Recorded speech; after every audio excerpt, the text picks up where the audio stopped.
কি ভাবছো ব্যাকগ্রাউন্ডটা চেনা চেনা লাগছে? হ্যাঁ, ঠিকই ধরেছো। এই বছরই অগস্ট মাসে ফ্রেন্ডশিপ ডে দিন আমরা ওখানে গেছিলাম আর বেশ অনেকগুলো ভিডিও বানিয়েছিলাম। সেবারে আমি আর মধু একা গেলেও এবারে আমাদের ফ্রেন্ডের সংখ্যা একটু বেশি ছিল। ঢুকে পরেই তো আমাদের শুরু হয়ে গেছে ফটো সেশন, কারণ এখানকার অ্যাম্বিয়েন্স এর কথা আলাদা করে আর বলতে হবে না। তারপরে চলে এলো আমাদের মকটেল স্টার্টার, আর স্টার্টারে আমাদের 3 রকম আইটেম অর্ডার করা ছিল, তার মধ্যে 3টেই খেতে বেশ সুন্দর ছিল।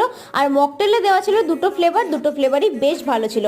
আর মেন কোর্সের মধ্যে তো আমরা অনেক কিছু অর্ডার দিয়ে ফেলেছিলাম। সব খাবারগুলোর মধ্যে স্টার্টার তো জাস্ট অন্য লেভেলের ছিল, আর খাবারের মধ্যে বেস্ট ছিল হচ্ছে হাক্কা নুডলস আর শেজওয়ান চিকেন। এই কম্বোটা এত অসাধারণ খেতে ছিল যে তোমাদের কি বলবো। তোমরা যারা আসানসোলে থাকো গ্র্যাভিটি গিয়ে এই আইটেমগুলো একবার ট্রাই করে আসতে পারো।